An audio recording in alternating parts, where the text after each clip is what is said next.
Hi, this is Major League Baseball umpire Hunter Wendelstead, and you're listening to Out of Left Field on the Grueling Truth Network. Hey guys, welcome back to Out of Left Field. A lot of stuff to get to. The League Championship Series well underway. We have our final awards to get to. Graham and Chris, looking forward to being back here with you again, brought to you by the Grueling Truth Network. Man, let's put the ball in play. We got plenty to get to. A couple of stories, of course, all the few games that have been played through the LCS up to this point. As of this recording, it is October 16th, so we have both the NL and ALCS games happening tonight. But I think I can speak for both of us when I say we feel pretty good about one pick and maybe just a tad concerned about pick number 2. But before we get there, let's go ahead and take you through a couple of the big stories surrounding Major League Baseball and, frankly, surrounding two teams that had – well, one that had a shot in the playoffs, one that I think absolutely deserved a shot in the playoffs, except for the fact that they played in a division that is massively offensively powerful and came up just short, and that is where we shall begin. The Tampa Bay Rays have announced an extension with manager Kevin Cash. Officially this morning at 9:50 a.m., he has agreed to a long-term extension that will take him through the 2024 season with the Tampa Bay Rays. Now, I know, Chris, that you were taking a look at this, kind of getting an idea of the parameters and what Tampa was going to be on the hook for. And I think my take caught you a tad by surprise, but after a few minutes, I felt like maybe you warmed up to the idea just a smidge. Well, I was looking to see how long they were going to extend Cash for. That was a Freudian slip into later in the show. Coming up next. How long they were going to extend Kevin Cash for. This is a multi-year agreement, and coming off of the sort of strange contract that Kevin Cash was offered in 2015, this is a pretty straightforward multi-year deal that keeps him with the club through 2024 with a club option for 2025. I think this is probably the best option for the Tampa Bay Rays because Kevin Cash is going to get them somewhere. But the question is, how long are the Red Sox going to be good? How long are the Yankees going to be good? Now, the Yankees, fully young kids, they're probably going to be good for a while. But the Red Sox have sort of built this 107-game winning behemoth out of, well, a mixture of veteran and young guy mishmash, sort of put it all together with duct tape kind of thing. And I think if you ask most, too much veteran mishmash in there. Right. Even the addition of JD Martinez, who's a younger guy, was something that a lot of Boston fans kind of raised their eyebrows at. After he left Detroit and headed to Arizona last year, there was some expectation for him to such an easily forgettable state, unless you live there. Even if you live here.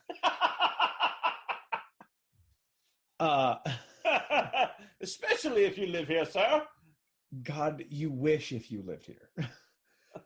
It's kind of like Florida.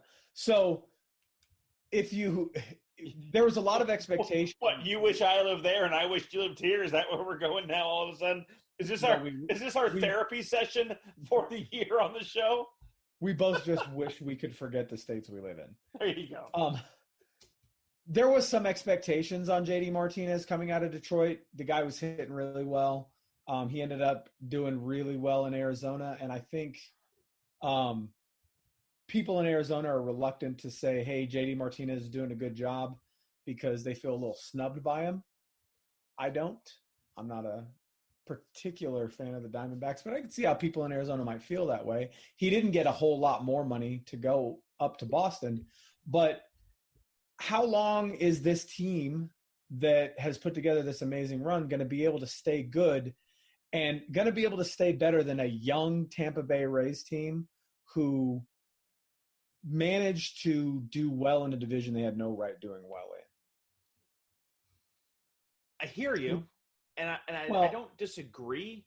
My difficulty is how many times have we seen teams that have no business doing well have a year and then go back to what we expect to happen next year, a la the Minnesota Twins, which is where my point came in, that I feel like this extension for Cash is a much easier decision for Tampa Bay after you see how the Twins gave Paul Molitor a 3-year extension, I believe, if I remember correctly.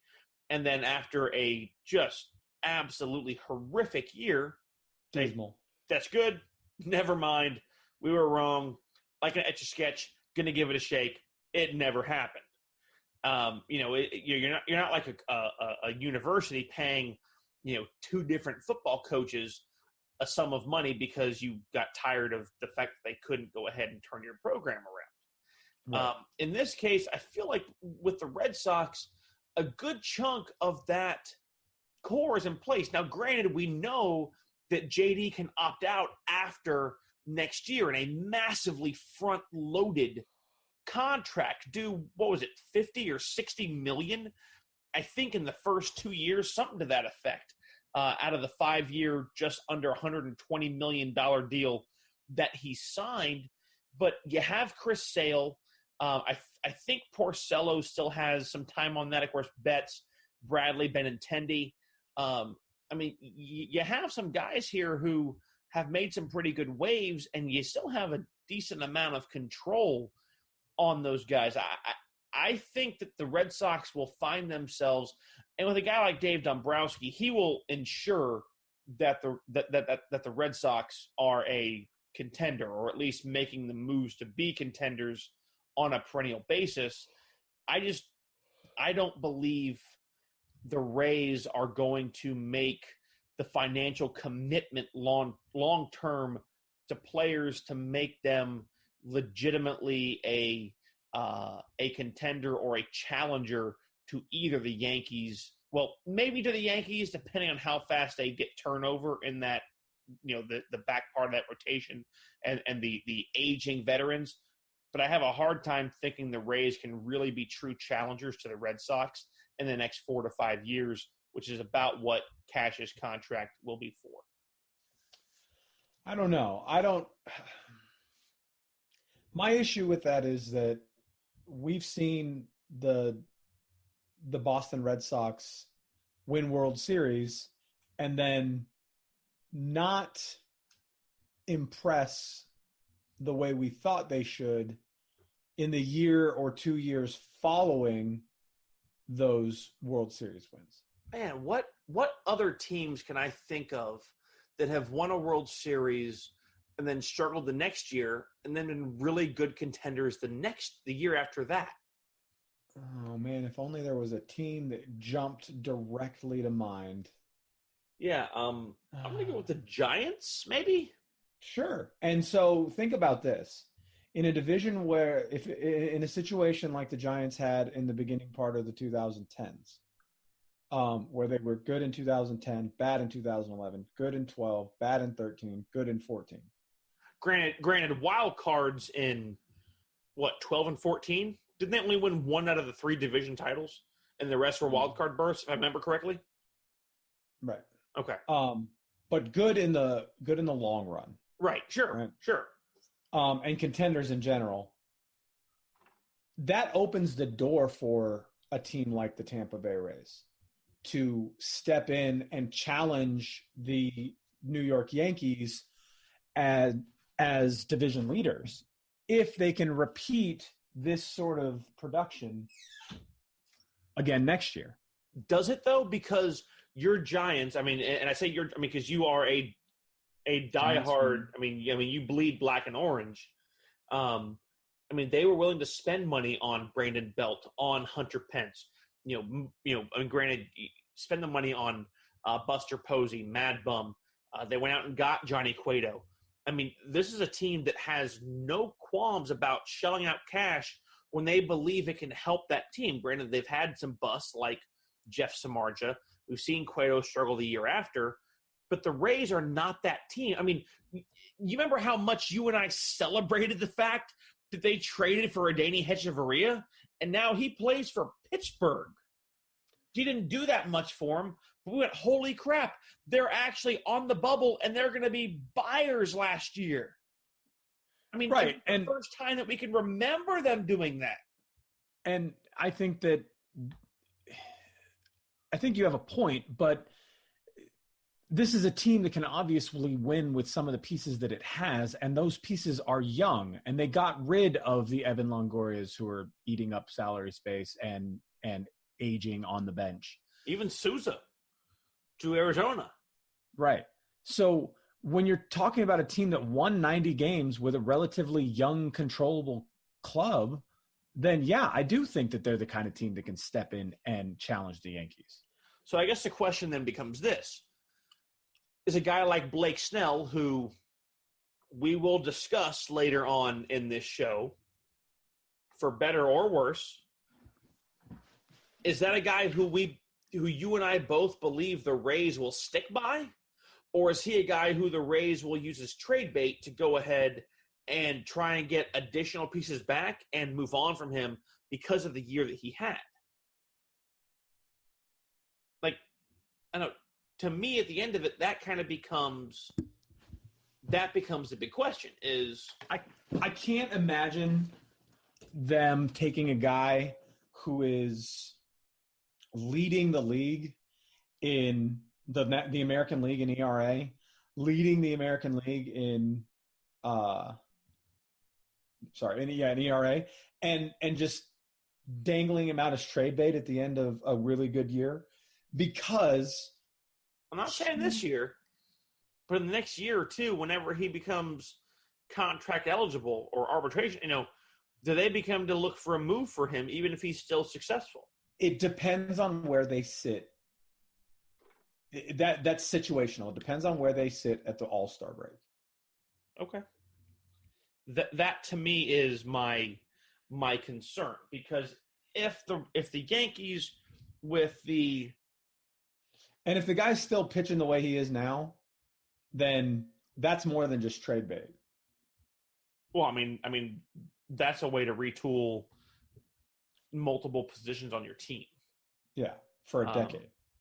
Right, and it's if he's pitching that well. Now the difference is here you don't have the same kind of production, but it becomes what the Yankees did when they moved Aroldis Chapman to Chicago and got back a Gleyber Torres and multiple guys, and the pieces they have moved. So at the end of the day, as much as I'm kind of maybe dumping on this, I love the move. Kevin Cash had a phenomenal year, a name who I expect you and I both to mention when we talk about manager of the year, might even be one of our choices as manager of the year. I know I have touted him for quite a while this season as being a guy who I thought could either be the number one or a number 1A to, say, a Bob Melvin. I don't think there's anybody out there right now that makes sense.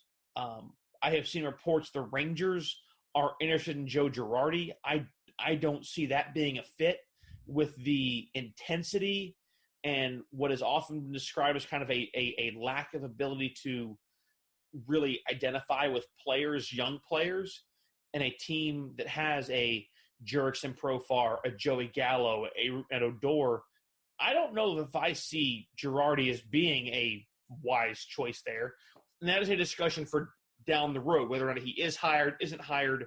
We need things to discuss, into the offseason. But I do like the fact that Kevin Cash got the extension. He sure as hell earned it. Just a phenomenal season, taking what really was a lackluster team at the beginning of the year on paper and turning them into a team that rivaled almost every National League division winner and certainly rivaled the American League Central Division winner for best team in the American League. Yeah, in my opinion, it's a good move for the Tampa Bay Rays. I think there's no really question that it is. It's of the three moves that we're going to discuss today, it's one of the two unquestionable ones. Yeah, it's the most sensical. I think the next one is as we said, the fact that the Braves have extended manager Brian Snitker. In this case, he gets a 2-year contract extension that included a club option for the 2021 season.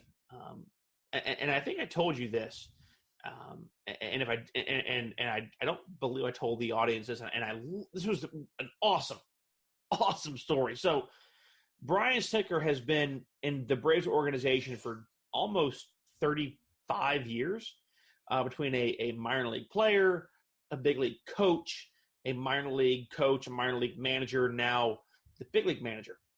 And at a time in the late 80s, early 90s-ish, he happened to be the catcher for a team that plays in North Carolina. You've probably heard the name once or twice, called the Durham Bulls. And during their off-season time, the Durham Bulls became the not the team itself, but they became kind of the subject of a little movie, right? A little baseball movie that kind of has found its way, called Bull Durham. And a young man by the name of Kevin Costner, who after this movie went on to play Ray Kinsella in what I still think is one of the best baseball movies of all time, even though it talks more beyond baseball. But that's an argument for Adnan Virk than here on our show. But he went on to play in Field of Dreams. And it just so happens that the catcher's mitt that Kevin Costner used in Bull Durham was the catcher's mitt that Brian Snitker loaned him when he was the catcher for the Durham Bulls. Wow. Like, I mean, how awesome of a random baseball stat is that? I mean, what a ridiculous story to have to be able to tell as, you know, as you're coming up through, especially when you're managing in the minor leagues, right? And to be able to tell your minor league guys, well, you want to hear something really cool, and then tell that story. Right. I mean, it's one of those things that's just kind of a really cool piece of baseball extra knowledge, right? Which, I mean, let's be honest, is pretty much exactly what baseball is. Baseball is basically extra knowledge. Yes. Here's the game, and here's about 14 other facts to tell you in between pitch 1 and pitch 2 that revolve around this game. But here's the game, and here's the hitter, and here's how he hits against left-handed batters, against left-handed pitchers in this park with a 2-1 count on days that are greater than 74 degrees. Right. Named after a president that was beyond the 15th. Right. Mm-hmm. But, again, hyperbole be damned. The Braves have option to extend Brian Snitker. Yes. Is it hyperbole? Some of the stats that they come up with on ESPN are a little bit out there. Hey, in order to win this game, you need to outscore your opponent, all right? Just saying. That's right. Leave it at that. You can't win this game unless you put more runs across the plate than your opponent does. So, and I like this. I mean, Sid has been, he's 63, been over or involved with that ball club for 3.5 decades. Took over for Freddie Gonzalez in 2016 after a very inauspicious end to Freddie's tenure there. Is if you remember the story, and I believe that happened right before you and I started the show. Freddie Gonzalez, at the end of a game, I believe in Pittsburgh, got an email with his boarding pass and travel information, and was like, what's this? Oh, sorry, that was supposed to come after we had a conversation, Freddie. That plane's for you. Ooh, ouch. Hope he flew Southwest, because I'm pretty sure he wanted to get away. By the way, Southwest, if you want to go ahead and sponsor the show, bring it on. You're welcome. I think this is a really good idea for the Atlanta Braves. Although Snitker has struggled as the Braves manager, he's not been he did have a 90-plus loss season last year. And in his 2 seasons, he does have a losing record as a Braves manager. He's 221 and 227, winning games at a 493 clip. But he did lead this team who was supposed to be rebuilding this year, who wasn't really supposed to do much, though they may have been on the bubble. He did lead them to the National League East title. Now, at least a year or two earlier than expected, as you said. At least a year or two earlier than expected.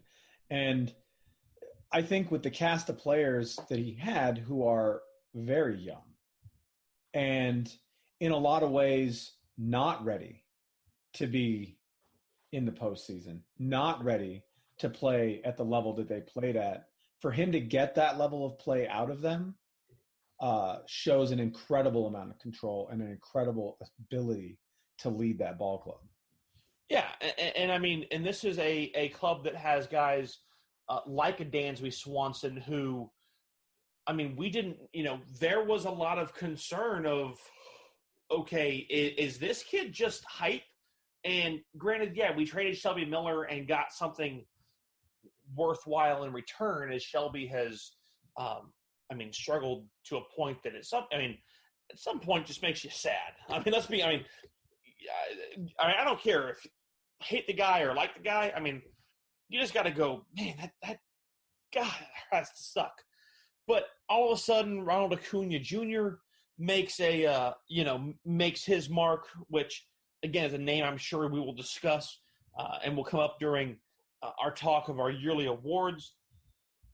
But I mean, he started with a team that had a ton of great expectations, and that's all they really were. And last year, yeah, we saw a couple of moments where you kind of went, okay, wait a second.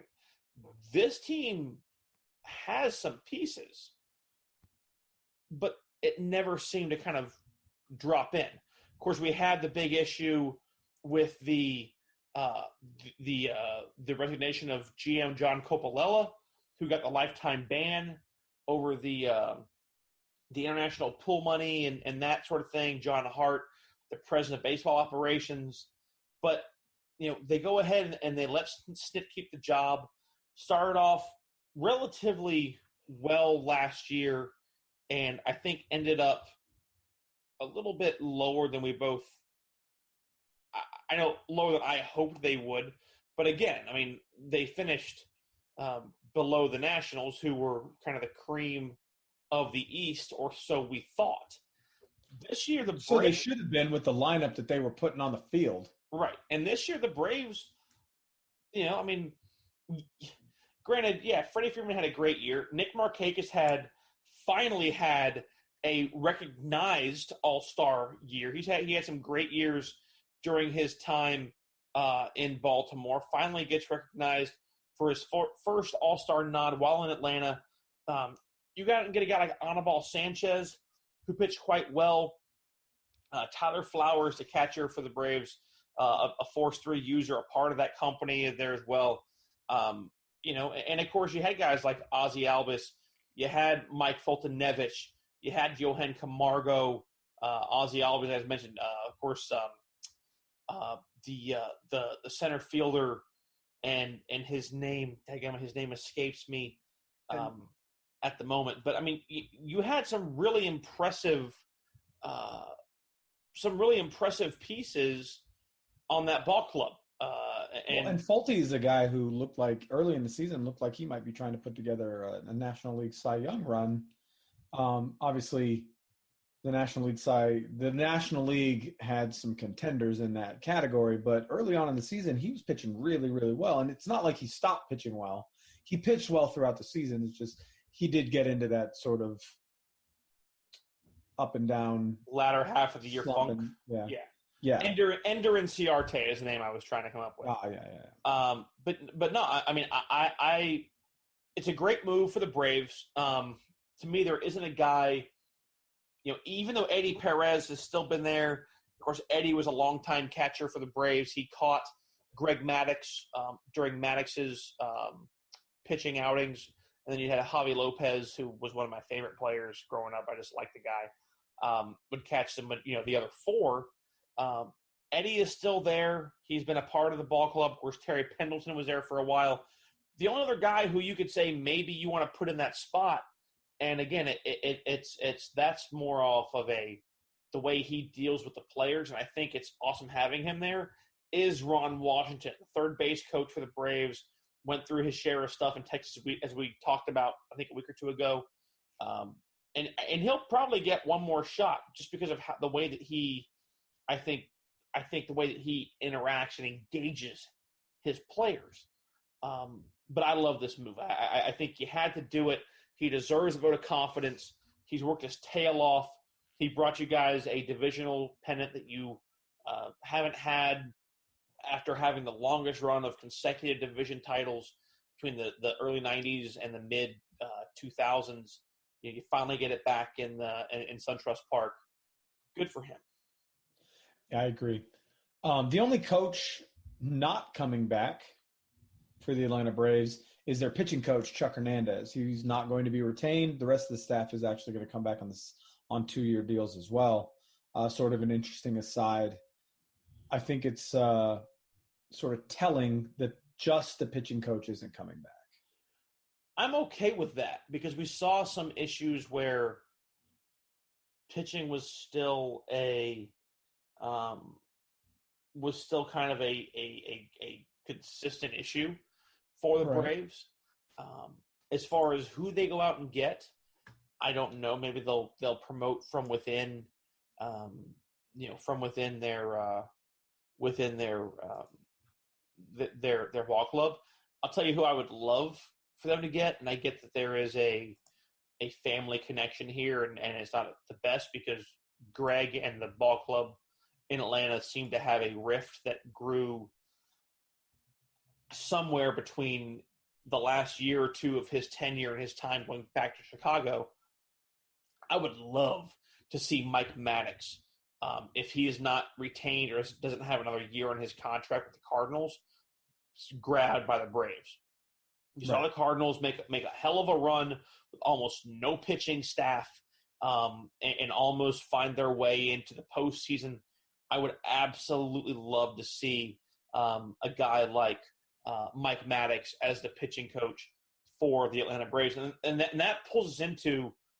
I mean, and honestly, man, I didn't expect that transition. Just kind of happened, but that brings us into the St. Louis Cardinals, who re-signed their longtime ace and unfortunately recently oft injured Adam Wainwright. Played in 24 games in 2017, played in 8 this year, played in 7 games in 2015. It has been an absolute, after he came in as a reliever in 06 and then all of a sudden turned into a starter. I mean, a guy who has, he's been a 20-game winner. He's led the NL in wins in 09 and 13 with 19 wins. He's a 3-time All-Star. He's finished second in the Cy Young voting twice. Also finished twice at third. Was 8th in the MVP voting in 2014. Won a Silver Slugger as a pitcher. won a Gold Glove as a pitcher back in 2013 and 09, the Silver Slugger in 17 last year. And they re-signed him after going 2-4 this year, a 4.46 ERA. His ERA has been bloated for the last 3 years.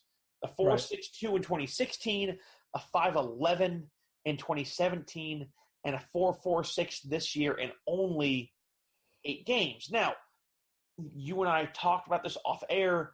The details of this deal have not been released, and that to me is the sticking point before I can give honest, fair analysis and an opinion on this signing. Because if it's for more than maybe 8 or 10 million, I hate the signing. I feel like at that point, all you're doing is giving the guy a one last hurrah in the red and white to say goodbye to your fans, have his send-off, get his gifts, and be done. Because at this point, what other reason is there to keep the guy? None. And that's the problem. Even if it's 8 to 10 million, I have an issue with it. I know that the veteran minimum is in effect, obviously, for a guy who's been pitching for 15 years. So you got to pay him the league veteran minimum. But 3 or 4, I think. I mean, right around that, give or take. But I think any more than that for a guy who's going to pitch 40, 43, 45 innings, maybe pitch 40 innings this year, and still walk around with a +4 ERA. Hasn't cracked 200 innings since 2014. Came his closest in 16 at 198.2. Granted, that's an outing or two, a bad outing or two that takes you out of 4 outs, but still, when you were hitting 233 and 241, innings, I mean, it's just that, okay, 227 and 14, and then you're down to 28 in 2015. I mean, at some point, the drop-off has to scare you. I don't care that he had a great year. And, not everyone. Justin Verlander ain't the norm. He is a freak of nature, throwing the way that he has and adapting the way that he has. Right. And you look at Wainwright, I mean, you're never going to pay $10 million for a reliever who doesn't have a 1 or 2 ERA. Right. Because why have a reliever at that point? I mean, why pay a guy $10 million when you can't trust that you can bring him into a game and he's going to either hold a lead or stop the bleeding? Right. Because, I mean, the beauty of what Houston has, which we'll discuss here in a moment, is Lance McCullers, right? As a guy who has been highly effective as a starter, and now in a postseason where you can get by with just 3 arms, and you can bring that kind of ferocity and that kind of, excellence out of your bullpen. I mean, it makes you, like we said last week, I mean, our favorite for the AL champion to go to the World Series. It's also, though, what the Red Sox have been doing with Rick Porcello this postseason. Right. Porcello was a strong starter, not as strong as he has always been, not as strong as he has been in the past, but a strong starter and a guy that you can at least depend on for 6, 7, 8, 9 outs. And but if they aren't careful, he'll all of a sudden become a number 2 option for that rotation because they have nothing else to go ahead and put in there. They can effectively win them ball games. They got lucky with Price, which we'll discuss here in just a couple of minutes. Well, and I don't think if I'm managing the Boston Red Sox tomorrow, call me. I will. No, I will. I promise. But if I become the manager of the Boston Red Sox in the next 24 hours, David Price doesn't start a game in the World Series. I mean, the only reason he survived is because Garrett Cole had just one of those terrible first innings, which happens. Yeah, but Garrett Cole settled down. Price never really did. Right. Price got lucky, but he still gave up 5 runs. 4. I think it was 4. He gave up 4. It's 5-4 and he left. Didn't get the win, but yeah, I mean, he got lucky because Cole had a bad outing. But back to Wainwright, he was your closest replacement to Chris Carpenter. He was Chris Carpenter's protege. And granted, he never got quite the clout that Carpenter had, never got quite the accolades and the awards that Carpenter had, but was still a very, very good pitcher, for this ball club. Won a ring in 06 with that ball club, a year that he, and granted he was, that's when he was still a reliever, but I mean, he's a reliever that managed to go into 61 games and post a 3.12 ERA with a 2-1 record and 75 innings. That's pretty good numbers as a relief pitcher. And then transitions into a 14-12 first year as a starter, then 11-3, and then 19-8, and then 20-11. I mean, he found his niche and he just perfected his craft. But Father Time is undefeated. It's one of the worst cliches in sports, but damn it, man, it's true.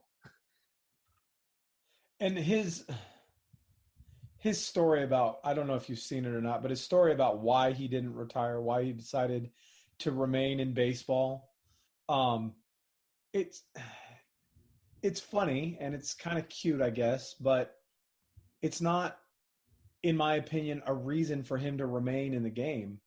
Not when 2 years ago you give up 102 earned runs. He says the other day, I was on my way home from the field the other day, and there is a point on the way to my house where you can either go straight or you can go right. Whatever the car in front of me does, I do the opposite and see if I can beat them around to the other side, following all traffic laws in the process, of course. But the point that my wife made was, do you understand that you're such a competitor, you're going to keep competing no matter what? So you better know that you want to retire before you do that. And that's a funny story. But that's not a reason to stay in baseball. Yeah. I realize you may not be ready to retire, but the game is probably ready to move on from Adam Wainwright. Yeah, and that's, I mean, let's be honest and quantify this. You and I will never, ever understand that feeling. And it's so easy to sit here and talk about, well, you know what? You need to just deal with it. No. How in the hell do you expect a guy who is going to be 37, which granted is not much older than you and I? I mean, you look back at 37 from 20 years ago and think it was just, a glint in your eye. I see 37 coming. But a guy who, what happened? What happened there? I'm 35, man. Oh, sorry. It's the hair.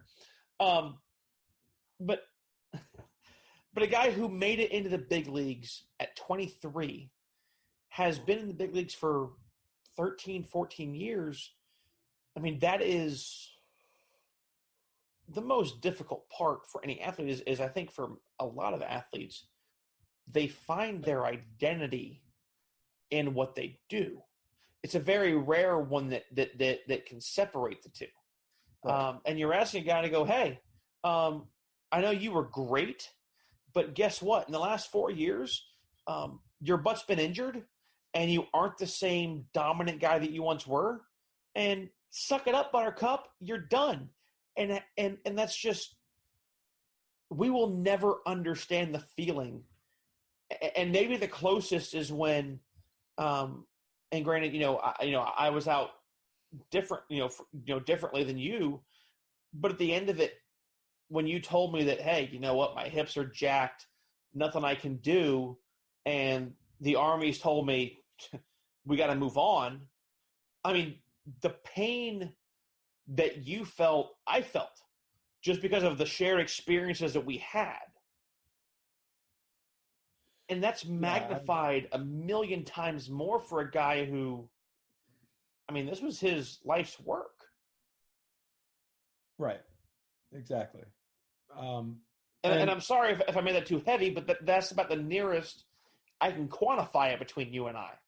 Right. Well, and no, that's a fair comparison, and it's difficult to look at a guy and be like, well, maybe you need to hang it up.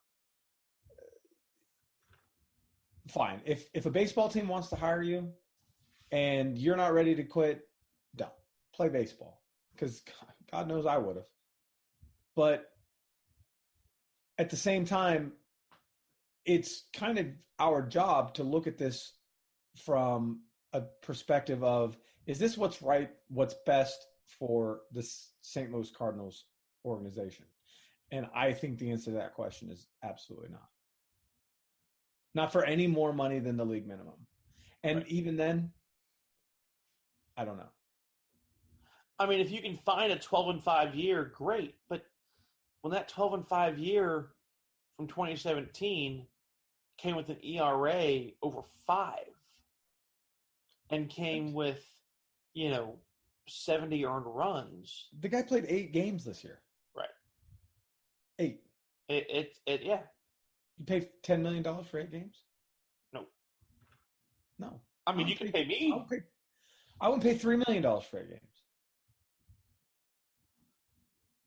And that's where I think I think it has to be one of those. To me, it has to be, and from what I've seen, it has to be a very incentive-laden contract. Yeah, I think it's, if he's going to retire, he's got to retire here. If he wants to play one more year, let's let him. Yeah, agreed. All right, so the stories have now passed. That's our take. Man, let's take a look at the at where we sit right now in the league championship series. Series kicked off, went to play, however you want to say it, on the 12th. My sister's birthday. Happy birthday to my sister Allison. Brewers won 6-5. Barely got away. A loss that looked really bad on Clayton Kershaw, as his ERA is 12. Look even worse on Yasmani Grandal, who seems to have a hole in his catcher's mitt and has just not been the catcher we thought. But the Brewers managed to take a 1-game lead. Next game, the Dodgers win 4-3. Justin Turner, of course, hitting the 8th-run heroics. And then, of course, we see the Astros absolutely beating the brakes off of the Red Sox 7-2. I get a 5-run winning isn't the brakes beaten off when it's these two teams. Yeah, Justin Verlander shows why he is still easily one of the Cy Young favorites coming into this year. And then we flip it around. David Price somehow manages to hold serve, for lack of a better term, and they get to Garrett Cole, and the Red Sox take a 7-5 victory in Game 2. And you and I both thought that, with our picks being the Red Sox winning in 7 and the Dodgers winning in 6 or 7, that winning a game. Astros winning in 7. I'm sorry. Yes. Thank you. Yes, the Astros winning in 7. You're correct. Thank you. The Astros, who, by the way, are right now getting the brakes beaten off of them. It is really? 8-2. It is 8-2 in the bottom of the 8th in that game. Wow. Yeah. First game in Minute Maid. Again, I mean, it's one of those where it's kind of a rude realization, but I mean, if we're calling for 7 games, each team's got to win 3. Yeah. Right. But I still think that at the end of the day, you just can't trust the bullpen of the Red Sox. And on the flip side, there is some trust. The right now that bullpen for the Brewers is struggling, but that starting rotation is killer. Chacin pitched fantastic yesterday. The Brewers blank LA 4-0. All of a sudden, I think our choice of the Dodgers making it back might be in some peril. Well, I'll tell you what, if the Brewers win tonight, then I'm ready to concede that we were wrong. I don't think the Dodgers come back from being down 3-1. I just don't think it happens. Absolutely. I don't think it goes 7 either. No, if they go up 3-1, I think maybe LA saves face and takes Game 5 at home, but Game 6 back in Milwaukee, you're done. I mean that team they've tried out there has looked really, really good.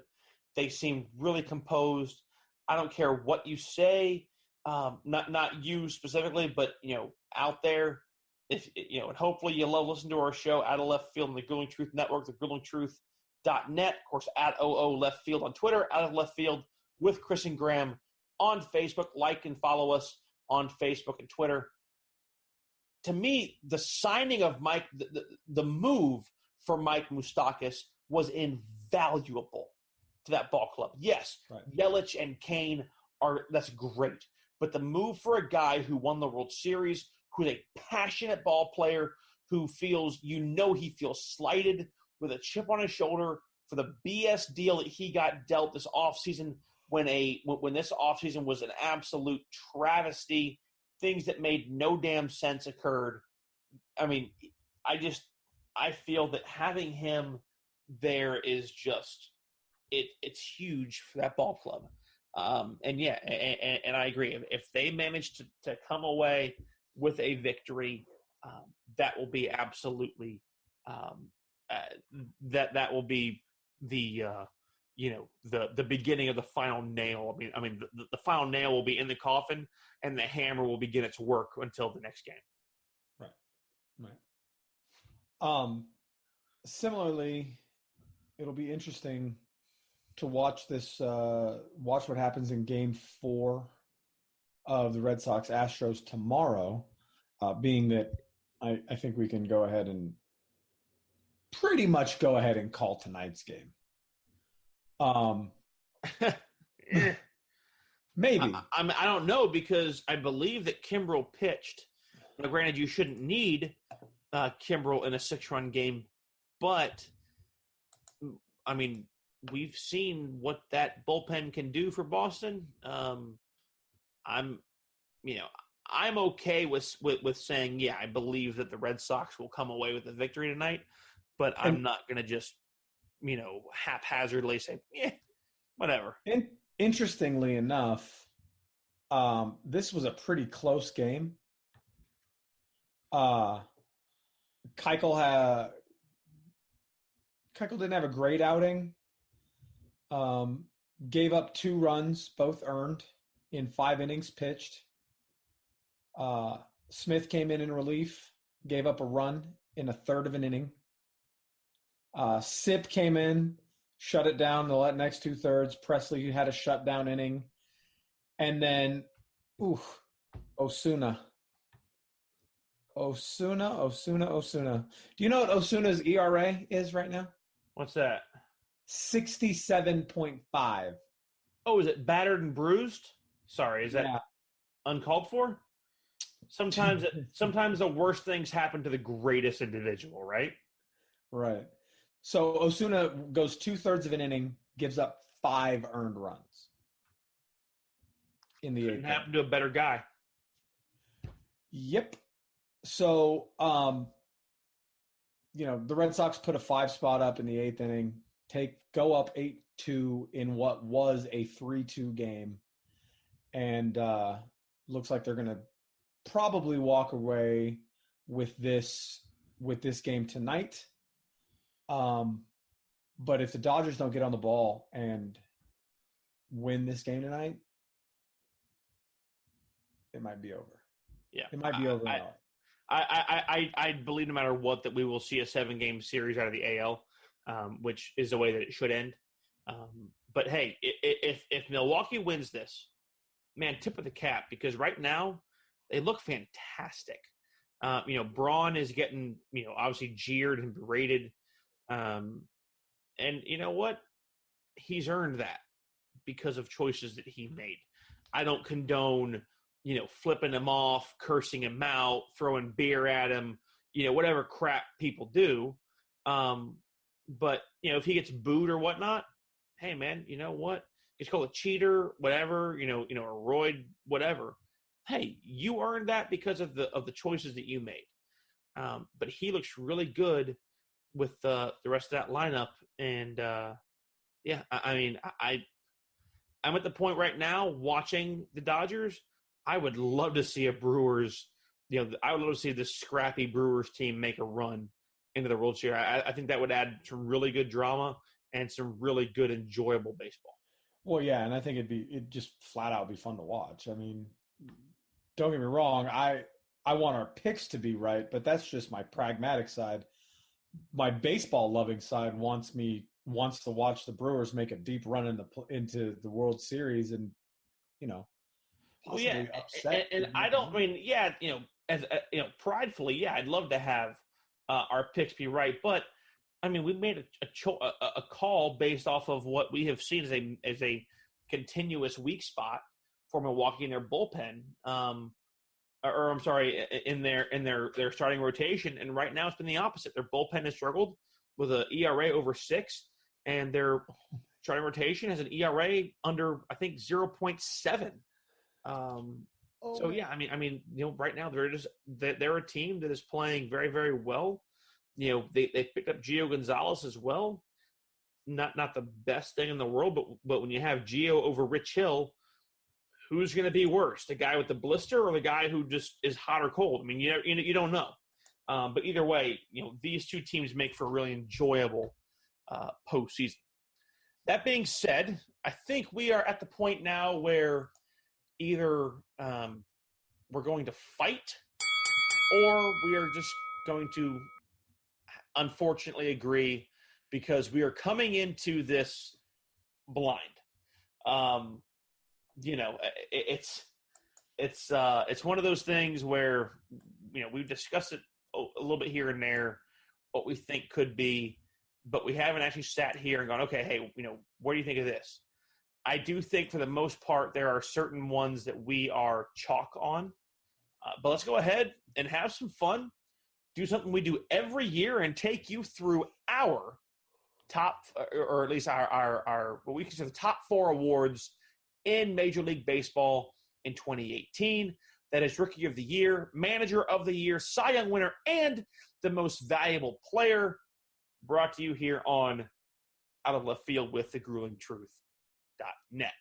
So I will go ahead and cede to you, mainly because I know that we're going to probably agree on this. Rookie of the Year, man, what you got? American League, I got Miguel Andujar. I think that's a no-brainer choice. I think your next one is more of a no-brainer if you're going where I think you're going. National League Rookie of the Year, Ronald Acuna Jr. I mean, no way. The guy's setting league records for leadoff home runs. The guy, he does it all. He hits, he fields, he waves at little kids from the dugout and makes women swoon. I don't know what you want me to say about the guy. He's incredible. And I think I thought you were talking about me there for a minute. I zoned out. I apologize. Oh yeah, no, I would never talk about you making women swoon. Don't worry. I think Ronald Acuna Jr.'s new nickname is Big Al. Yeah, he hits leadoff dingers. Yeah, and he hits dingers. Absolutely no gripe at all. Sporting News has already named Andujar as our AL Rookie of the Year. I think makes absolute sense. Gleyber Torres deserved a nod until the injuries happened and kept him out. Had he stayed healthy, that would have been an interesting race back and forth between teammates. Right. Unfortunately, we don't get to enjoy that. But I think Andujar, sorry, Dad. I know he's a Yankee, but he had a really good year that you didn't watch. And Acuna Jr., who I know you did watch. So, hey, on the bright side, Dad agrees with us on one and couldn't give 2 hoots about the other.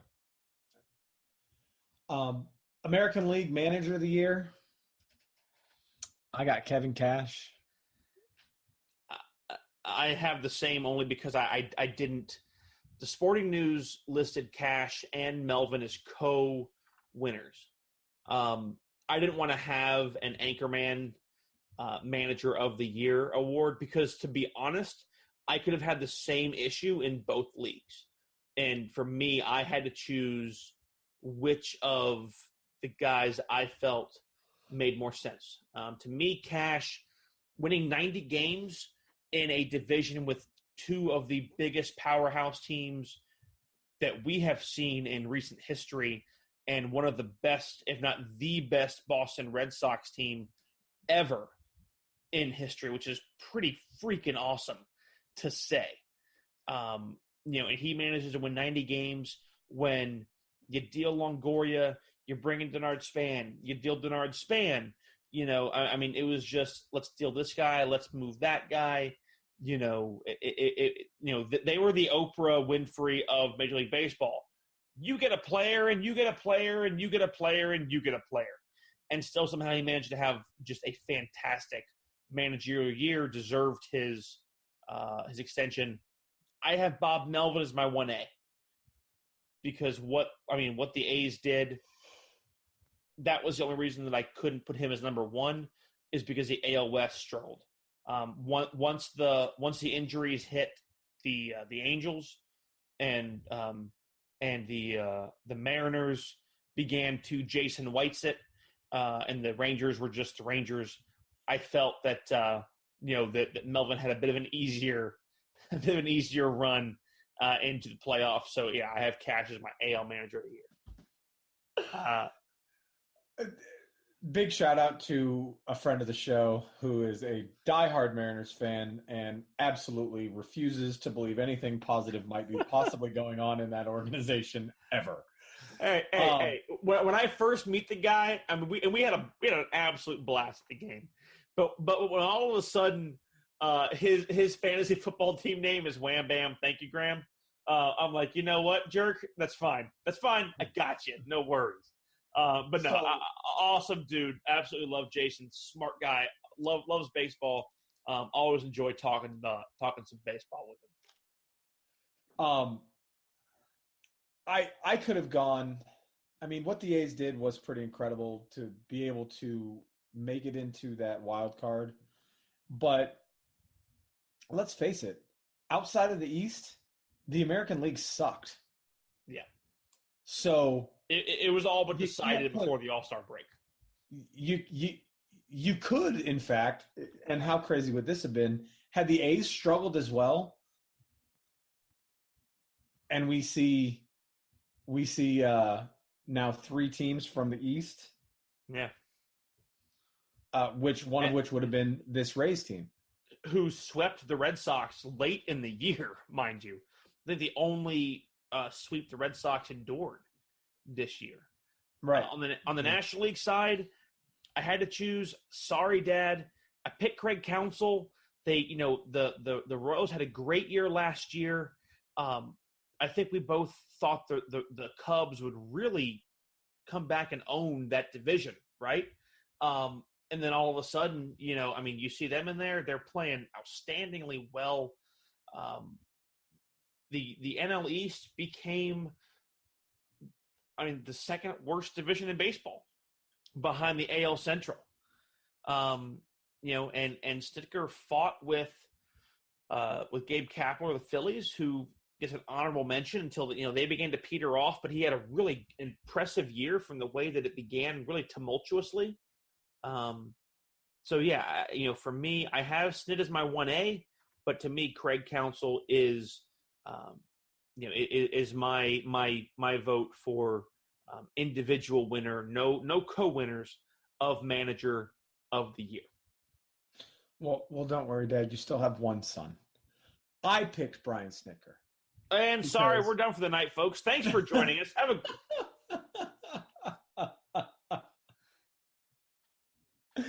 I picked Brian Snitker because I think for him, just like I said when we were talking about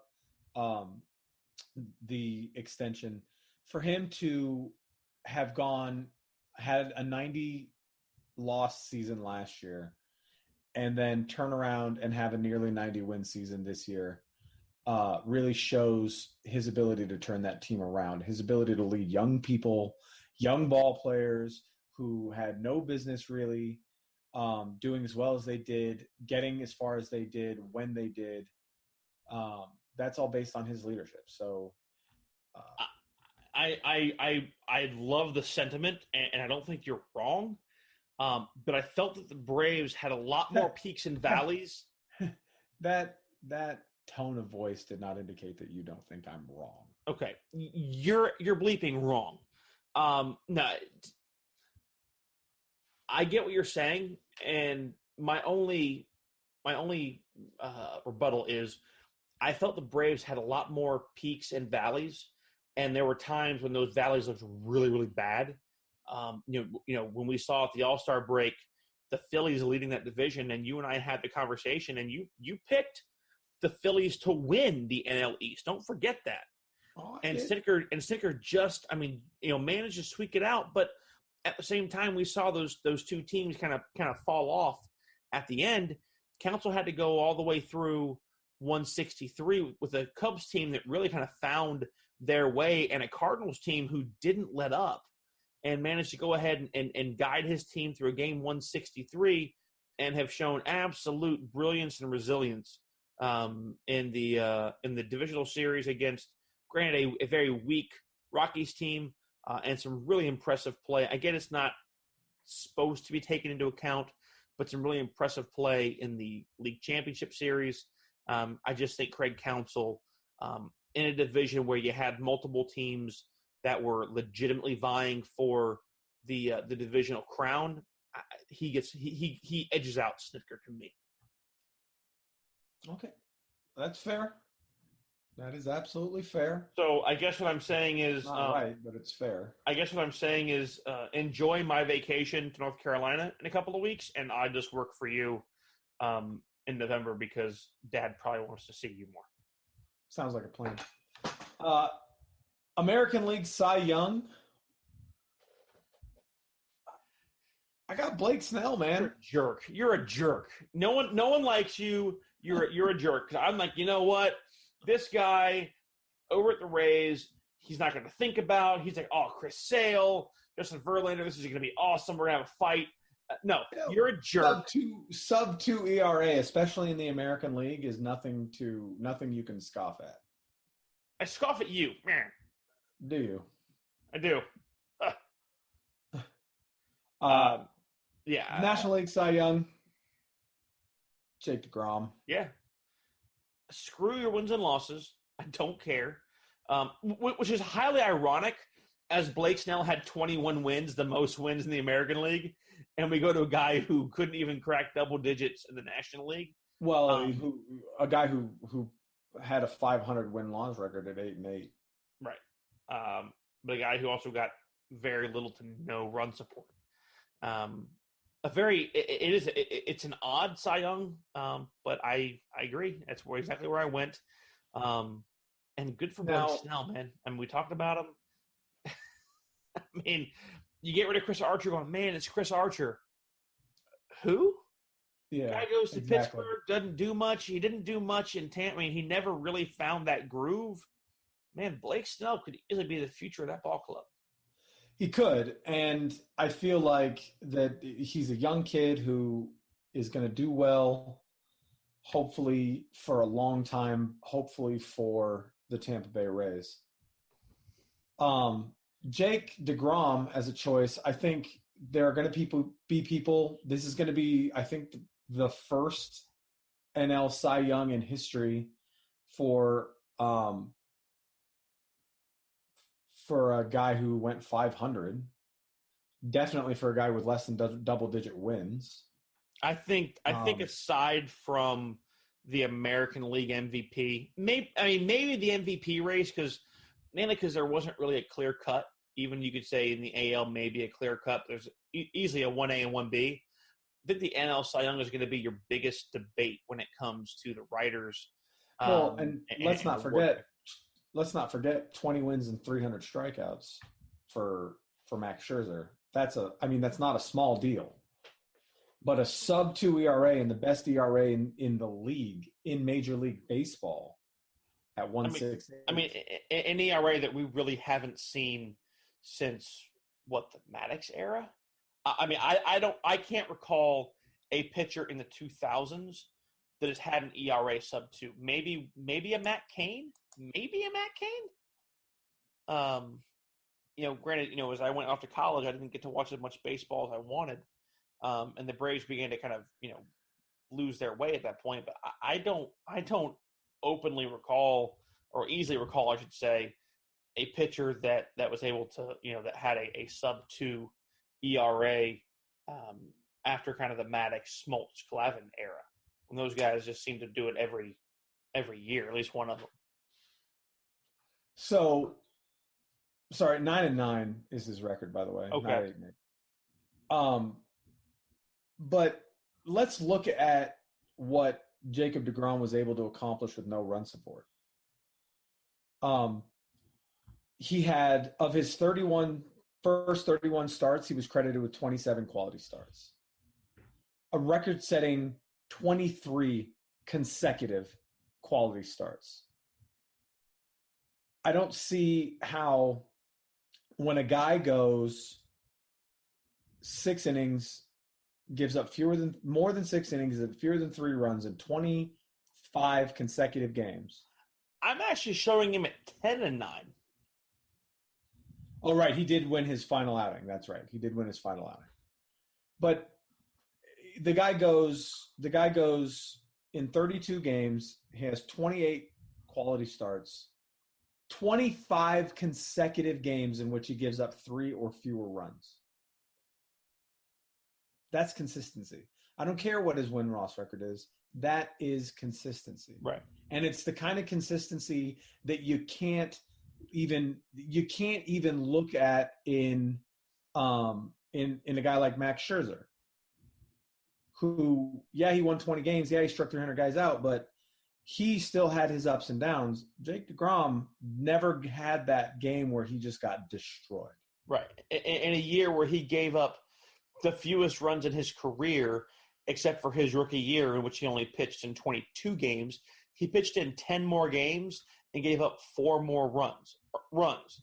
He gave up 41 earned runs, the lowest of his career.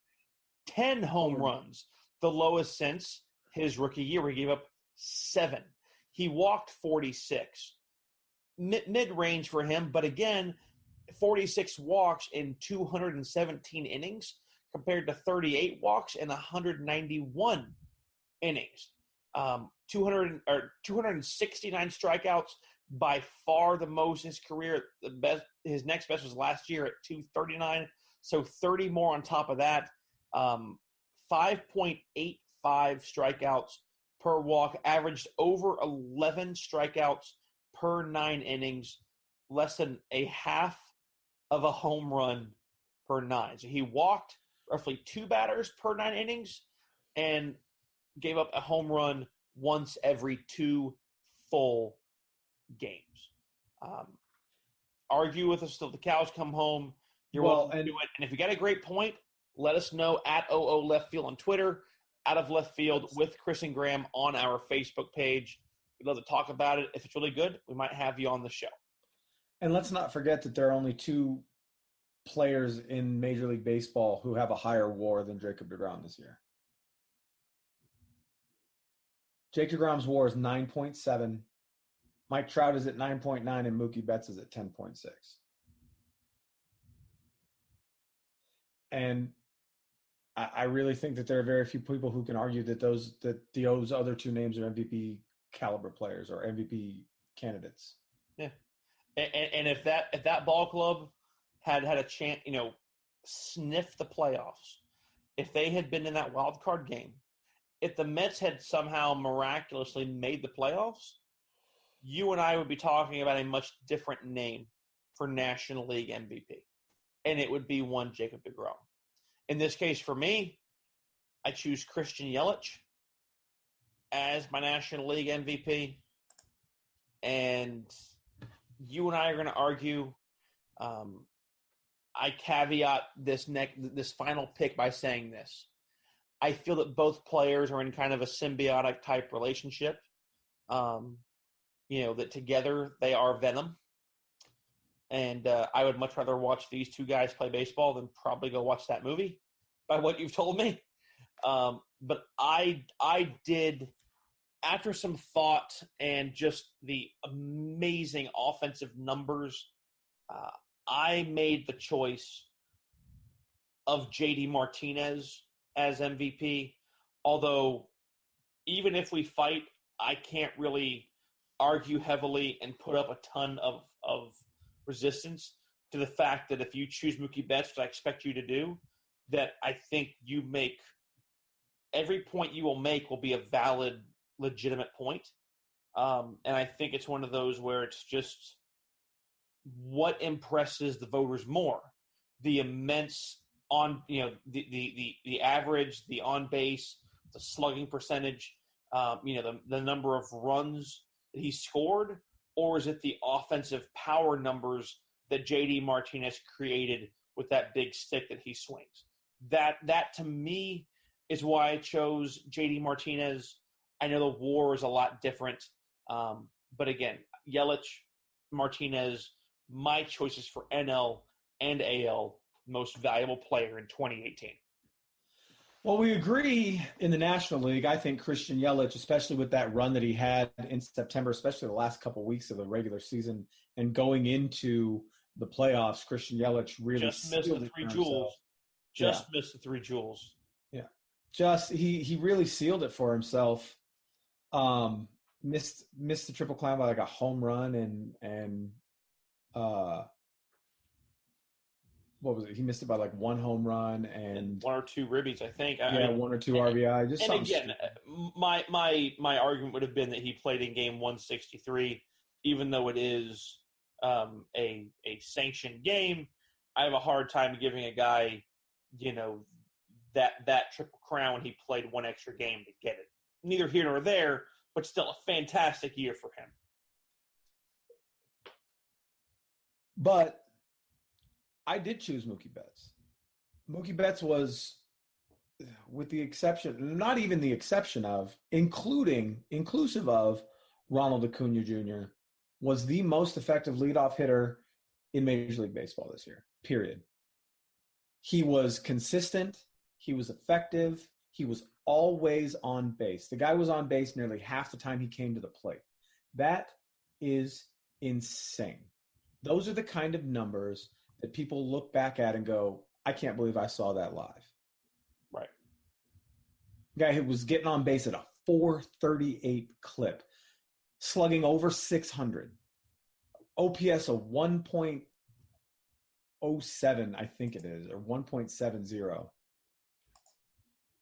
But I don't know how do you argue against 120 runs scored and 32 home runs, 30 stolen bases, a 346 batting average, and a 438 on base. The guy just did everything. And let's not forget, although I know that it's not usually something that's necessarily taken heavily into account when we talk about the MVP, but the guy's no slouch in the field either. And I think that's where maybe the bigger piece comes in, is the fact that he really is that impressive in the field. But when you've driven in 130 runs and you finished, I believe JD finished what, 1 home run behind Chris Davis. I think Chris had 44 and JD had 43, if I'm not mistaken there. So are we turning the MVP into a home run derby contest again we did last year? Hold on. If that's the case. Hold on. I'm not saying that. You're putting words – you are bastardizing what I'm saying.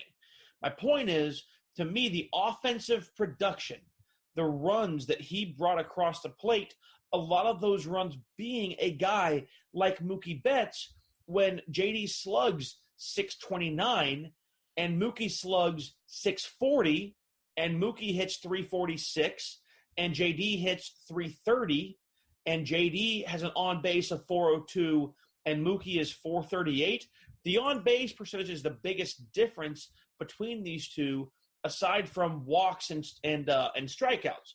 Whereas Martinez had 146 strikeouts, which still for him is up there, but not the worst in the world when you look at what he has.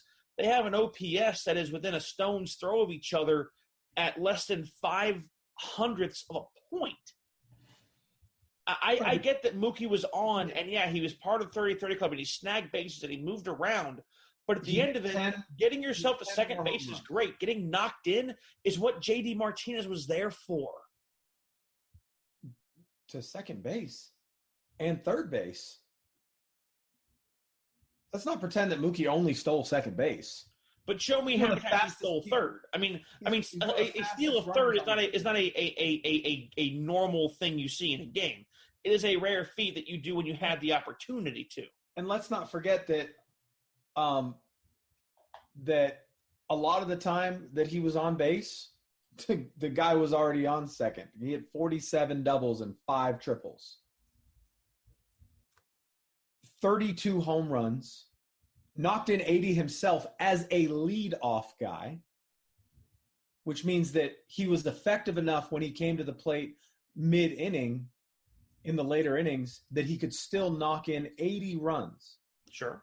That's better than a lot of some of the 4-hole hitters that we're going to be that we've seen this year. Right. OPS of 1.078. And here's the key. He hit 11 fewer home runs than J.D. Martinez. 11. And managed to do it while striking out 50 fewer times. Sure. That is a big deal. It is, yes. But he also drove in 80 runs, and J.D. Martinez drove in 50 more. 50 more runs crossed the plate. Except he crossed the plate 130 times. So off the bat, a lot of J.D. Martinez. And J.D. Martinez crossed the plate 111 times. I don't know how fair it is to just say that Mookie Betts only scored because J.D. Martinez was hitting. I'm not saying only because of that, but Martinez had 8 more hits. Team. And J.D. has 8 more hits. House team. 188 hits compared to 180. Martinez with more hits, more runs driven in, more home hits. Runs, a batting average, and on base within the same infield. How many bats did J.D. Martinez had?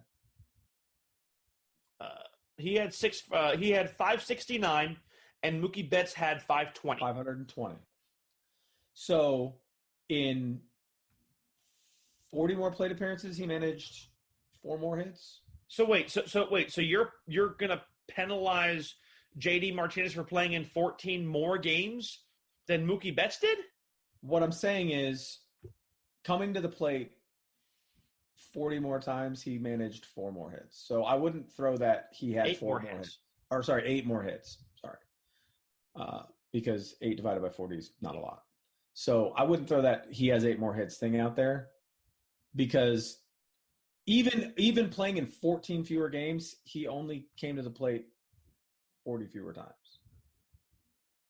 As a leadoff guy, you expect him to have more plate appearances. Well, as a number 3 guy, J.D. Martinez JD's your 4. JD's your 4. He's not. No, he's not. He's a number 3 guy, and he gets just as many plate appearances as the number 1 guy because that's how a 9-man's rotation is supposed to work. Well, what they've been running is Benintendi second with, I can tell you right now that J.D. Martinez, when he plays, has been hitting in the number 3 slot. Okay. At the end of it, that's where you put the guy with that huge. At the end of it, I have often said this, and I stick by it. You're wrong, guys. Thanks for hanging out with us today. No, I mean, at the end of it, and I knew this was going to be the one that was probably going to get us going. But when it's all said and done, are either of us going to be really brokenhearted if they pick one over the other? No, I'm not.